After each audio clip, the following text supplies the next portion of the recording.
Again, welcome to my class, dear students. This is Jyoti Tiwari, and today we are going to learn questions and answer of the poem A Photograph, which is belongs to class 11th English main course book Hornbill.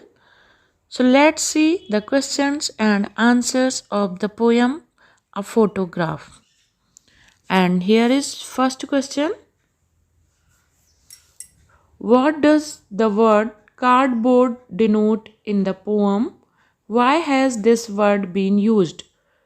Means cardboard word poem में किस चीज़ को प्रदर्शित करता है and why has this word been use, इस word का उपयोग इस पोयम में क्यों किया गया है?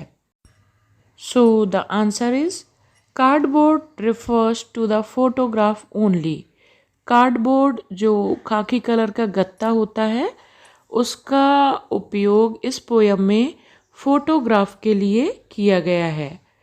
This word has been used because photograph lost its colour and also clarity of its image.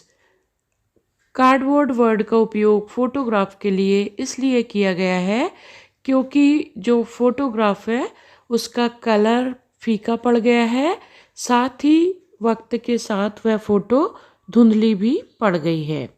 इसलिए फोटोग्राफ के लिए कार्डबोर्ड वर्ड का उपयोग इस पोयम में किया गया है. Next question. What has the camera captured? Here captured means photo लेना. कैमरा किस चीज़ की फ़ोटो लेता है? Answer, the camera has captured some happy moments from the childhood of poet's mother. Camera जो कवयित्री हैं उनकी मदर के बचपन के जो खुशी के क्षण हैं उनको कैप्चर करता है, मीन्स उनकी फ़ोटो लेता है.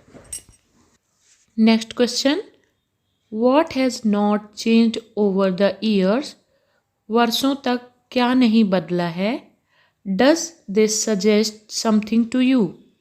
यह आपको क्या सुझाव देता है?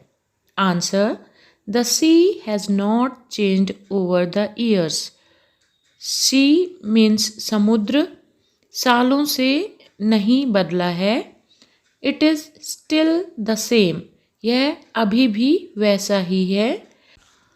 The sea symbolises eternity.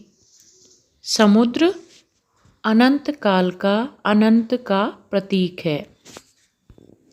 इसका अर्थ है समुद्र बरसों से जैसा था वैसा ही है और यह अनंत का प्रतीक है, निरंतरता का प्रतीक है.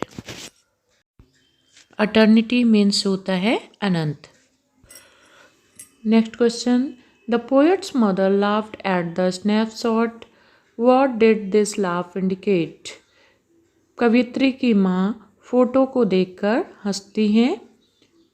उनकी हंसी किस बात को प्रदर्शित करती है? Answer, this laugh indicates her remembering of past with nostalgia. यह हंसी उनके अपने बीते वक्त की याद करने को प्रदर्शित करती है. नॉस्टैल्जिया का मतलब होता है बीते वक्त की याद. She remembered the innocent joys of her childhood days. कवियत्री की जो माँ हैं वे अपने बचपन के उन आनंददायक पलों को बहुत ज़्यादा याद करती हैं उस स्नैपशॉट को देखकर जो उन्होंने समुद्र तट पर अपनी चचेरी बहनों के साथ बिताए थे. Now see the next question. What is the meaning of the line both wry with the laboured ease of loss? इन पंक्तियों का क्या अर्थ है? Both wry with the laboured ease of loss. So the answer is the line refers to the sea holiday as remembered by her mother and the poetess remembering her mother's laughing face. Both these now belong to the past. Her mother is no more now.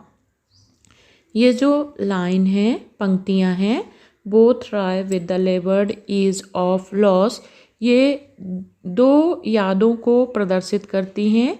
पहली याद उनकी माँ की है जो कि अपने बचपन को याद करती है, और दूसरी याद कवयित्री की स्वयं की है। वो अपनी मदर के हंसते हुए चेहरे को याद करती हैं, और दोनों ही यादें अब धुंधली पड़ चुकी हैं क्योंकि अब उनकी जो माँ है वो इस दुनिया में नहीं है।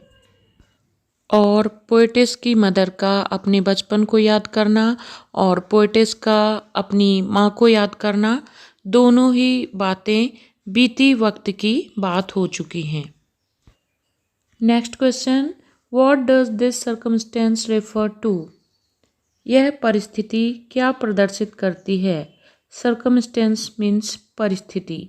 Answer, this circumstance refers to the present situation of the poet, wherein the poetess is observed with the painful memory of her dead mother. यह परिस्थिति वर्तमान समय को प्रदर्शित करती है जहाँ कवयित्री अपनी माँ की दर्दनाक स्मृति में लीन है क्योंकि उनकी माँ अब इस दुनिया में नहीं है। ऑब्जर्व्ड मीन्स होता है उसमें डूब जाना, और यहाँ पे ये वर्ड यूज़ किया गया है कि पोएटेस अपनी माँ की स्मृति में लीन है। So students, learn these answers carefully and prepare it for your exam. We'll meet soon in my next video. Till then, stay tuned and good luck for your exams.